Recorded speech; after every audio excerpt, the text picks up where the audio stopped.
अभिवाचन. श्यामची आई. लेखक साने गुरुजी. रात्र 30.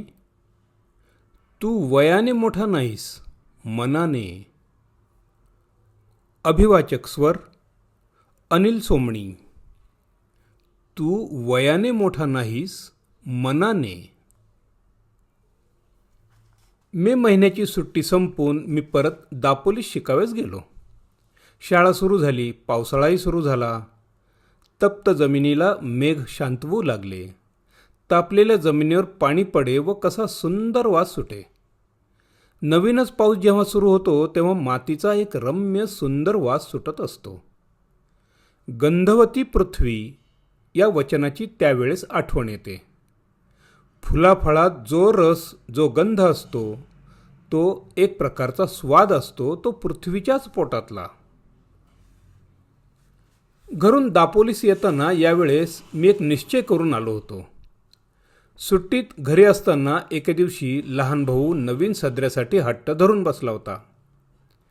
त्यावेळेस त्याची समजूत घालताना आई म्हणाली, तुझे अण्णादादा मोठे होतील, रोजगारी होतील, मग तुला 6 महिन्यांनी नवीन सदरा शिवतील. आता नको हट्ट धरू. मित्रांनो, माझ्या लहानपणी कपड्यांचे बंड फार माजले नव्हते. आम्हाला कोट माहीतच नव्हता. कित्येक दिवस सदराही 2 वर्षांनी नवीन मिळावायचा. थंडीच्या दिवसात धोतर चौघडी करून गळ्याशी बांधून शाळेत जावायचे. मफलर नव्हते, जॅकेटी नव्हती, गरम कोट नव्हते. आता शहरात तर विचारूच नका, परंतु खेड्यातूनही कितीतरी कपडे लागतात. वारा, प्रकाश यांचा अंगाला जितका स्पर्श होईल तितका चांगला. वारा व प्रकाश यांच्या रूपाने प्रत्यक्ष परमेश्वरच आपली अंगे स्वच्छ कराव्यात जणू येत असतो. परंतु त्या सृष्टी माऊलीला आपण अंगास हात लावू देत नाही व नाना रोग शेवटी आपणास जडतात. एक रशियन डॉक्टर म्हणतो, जगातील पुष्कळशे रोग फाजील कपड्यांमुळे होतात. रशियातील मुले फार थंडी नसली म्हणजे फक्त लंगोट लावूनच शाळेत जातात. कपडा कमी वापरण्याची वृत्ती नवीन रशिया निर्माण करीत आहे. विचाराच्या डोळ्यांनी रशिया पाहण्याचा यत्न करीत आहे व तसे चालण्याचेही ठरवित आहे. माझ्या धाकट्या भावाचा सदरा फाटला होता. आईने त्याला 2-3 गावड्या लावल्या होत्या. आपल्या भावास नवीन कपडा शिवून न्यावायचा असे मी ठरवून आलो होतो, परंतु पैसे कुठून आणावायचे. माझे वडील कोर्ट कचेरीच्या कामास वरचेवर दापोलीस येत. दारिद्र्य येत होते तरी कज्जे दलाली सुटली नव्हती. व्यसनच असते तेही. काही लोकांना कोर्ट कचेऱ्यांशिवाय चैनच पडत नाही. स्वतःचे संपले तर दुसऱ्याचे खटले चालवाव्यास ते घेतात. तुझा खटला मी जिंकून दिला तर मला इतके पैसे, खटला फसला तर झालेला सगळा खर्च माझा, असे सांगून खटला चालविण्याची कंत्राटे घेणारे लोक मी पाहिले होते. वडील दापोलीस आले म्हणजे आणा दोनाने मला खाऊला म्हणून देऊन जावायचे. खाऊच्या पैशातील 1 पैसा खाऊमध्ये न खर्चण्याचे मी ठरविले. ज्येष्ठात आमची शाळा सुरू झाली. गणेश चतुर्थीला 3 महिने होते. तेवढ्यात महिन्यात या खाऊच्या पैशांचा रुपयाभर जमला असता गणेश चतुर्थीस धाकट्या भावास कोट किंवा सदरा शिवून न्यावायचा असे मी मनात निश्चित केले. ध्येयावर डोळे होते. रोज पैसे मोजत होतो. गणेश चतुर्थी जवळ येत चालली. मजवळ 1 रुपया 2 आणे जमले होते. गौरी गणपतीला नवीन कपडे करतात. आपल्या गावातील मुलांना त्यांचे आईबाप नवीन कपडे शिवतील, परंतु माझ्या भावास कोण शिवील. माझ्या भावाला मी शिवून देईन. मी शिंप्याकडे गेलो. माझ्या भावाच्या वयाचा एक मुलगा मी बरोबर घेऊन गेलो होतो. त्याच्या अंगाचा कोट शिवाव्यास मी सांगितले. 2 वार कापड घेतले, अर्धा वार अस्तर घेतले. कोट तयार झाला. जवळच्या पैशात सारा खर्च भागला. तो कोट हातात घेतला तेव्हा माझे डोळे अश्रूंनी न्हाले होते. नवीन कपड्याला मंगलसूचक कुंकू लावतात. परंतु प्रेमसूचक अश्रूच मी त्या कोटावर शिंपडले. मी घरी जाण्यास निघालो. पाऊस मी म्हणत होता. मी ज्यांच्याकडे राहिलो होतो ते म्हणाले, पावसा पाण्याचा जाऊ नकोस, नदी नाल्यांना पूर आले असतील. पिसईच्या पर्ह्या, सोंडेघरचा पर्हा यांना उतार नसेल, आमचं ऐक. मी कोणाचे ऐकले नाही.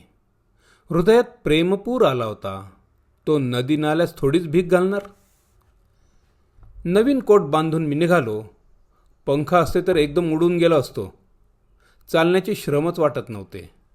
सुख स्वप्नात दंग होतो. आईला किती आनंद होईल या कल्पनेत मी होतो. एक नानेटी माझ्या पायाजवळून उडी मारून गेली. नानेटी म्हणून एक सापाचा प्रकार आहे. तिचा हिरवा रंग असतो. नानेटी उड्या मारीत जाते. मला जरा भीती वाटली. जपून चालू लागलो. पिसईचा पर्ह्या दुथडी भरून वाहत होता. त्याच्या पाण्याला ओढ फार. काय करायचे? आईचे नाव घेतले व शिरलो पाण्यात. हातात काठी होती. पुढे काठी टाकावायची व मग पाऊल टाकावायचे. मी वाहून जाण्याच्या बेतात होतो, परंतु कसा बाहेर आलो देवाला माहीत. माझे प्रेम मला तारीत होते. इतर नदी नाल्यांना प्रेमाने भेटावयात जाणारा तो नाला, तो मला कसा बुडविल? मी माझ्या भावास भेटावयात जात होतो. त्या नाल्या इतकाच उत्सुक होतो, धावपळ करीत होतो. त्या नाल्याप्रमाणेच मीही हृदय भरून येऊन जात होतो. रस्त्यातील खडी वर आली होती. सोयांसारखे दगड पायांना खुपत होते, परंतु माझे तिकडे लक्ष नव्हते. अंधार होण्यापूर्वीच घरी जाण्याची धडपड चालली होती, परंतु वाटेतच अंधार पडला. कडकाड कडकाड कडकाड आकाश गरजत होते. विजा चमचम करीत होत्या. खळखळ पाणी वाहत होते. त्या पंचमहाभूतांच्या नाचातून मी चाललो होतो. शेवटी एकदाचा मी घरी आलो. ओला चिंब होऊन गेलो होतो. आई, मी बाहेरून हाक मारली. हवेत फार गारठा आलेला होता. वडील संध्या करीत होती व आईने शेगडीत निखारे शेकण्यासाठी दिले होते. अण्णा आला, आई अण्णा. धाकट्या भावाने दार उघडले. दोघे लहान भाऊ भेटले. इतक्या पावसातून श्याम कशाला आलास? सारा भिजलास ना? आई विचारू लागली. सोंडेघरच्या पर्ह्याला पाणी नव्हते का रे? वडिलांनी विचारले. हो, परंतु मी आलो कसा तरी, मी म्हटले. त्या दिवशी एक बाई वाहून गेली होती हो त्यातून, वडील म्हणाले. गणपतीची कृपा. बरे ते कपडे काढ, कडक पाण्याने आंघोळ कर, आई म्हणाली. मी आंघोळीस गेलो. धाकट्या भावाने माझे लहानसे गाठोडे सोडले. लहान मुलांना सवयच असते.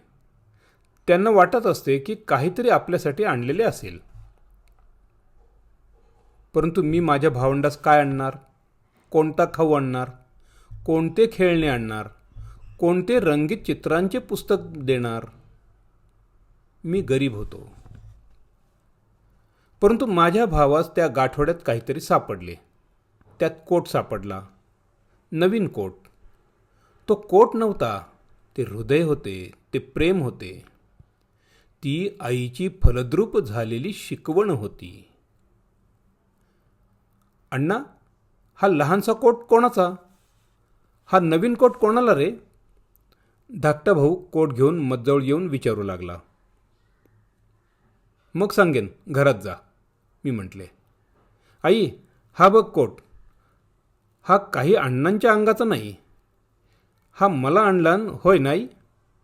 धाकटा भाऊ आईला विचारू लागला. आईने कोरडे धोतर दिले. मी चुलीजवळ शेकत बसलो.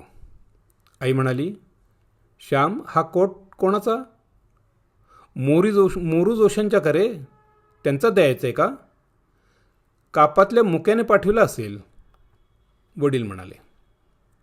नाही, हा मी पुरुषोत्तमसाठी शिवून आणला आहे, मी म्हटले. पैसे रे कोठले? कोणाचे कर्ज काढलेस का फीचे दवडलेस? वडिलांनी विचारले. कोणाच्या पैशांना तर हात नाही ना लावलास? आईने कातर स्वराने विचारले. आई, त्या दिवशी तू सांगितले होतेस, हा पहिला व शेवटचा हात लावलेला, ते मी विसरेन का? मी कर्ज काढले नाही, चोरलेही नाहीत, फीचेही खर्चिले नाहीत, मी म्हटले. मग उधार का शिवून आणला श्याम? वडिलांनी विचारले. भाऊ, तुम्ही मला खाऊला आणा 2 आणे देत असा, ते मी जमविले. गेल्या 2-3 महिन्यांचे सारे जमविले. त्यातून हा कोट शिवून आणला. आई म्हणत असे, तुझे अण्णा दादा मोठे होतील, मग तुला नवीन शिवतील कोट. मी मनात ठरवले होते की गणपतीला नवीन कोट आणावायचा. पुरुषोत्तम, बघ तुला होतोय का, मी म्हटले. अण्णा, हा बघ छान होतो आणि आतलाही खिसा आहे. आता माझी पेन्सिल नाही हरवणार. आई बघ. पुरुषोत्तम आईला दाखवू लागला. मी सांगितलेली हकीकत आईला गहिवर आला व ती मला म्हणाली, श्याम, तू वयाने मोठा नाहीस, पैशाने मोठा नाहीस, शिकून मोठा नाहीस, परंतु मनाने मोठा आजच झालास हो. हेच प्रेम बाळांनो पुढेही ठेवा. या प्रेमावर देवादृष्ट नको कोणाची पडू. वडिलांनीही माझ्या पाठीवरून हात फिरविला. ते बोलले नाहीत. त्या हात फिरविण्यात सारे बोलणे होते, साऱ्या स्मृती होत्या. आई, याला कुंकू लावू? पुरुषोत्तमाने विचारले. बाळ, आता घडी करून ठेव. उद्या कुंकू लावून देवांना नमस्कार करून अंगात घाल. नवीन कोट घालून गणपती आणावे जाव हो, आई म्हणाली. धन्यवाद.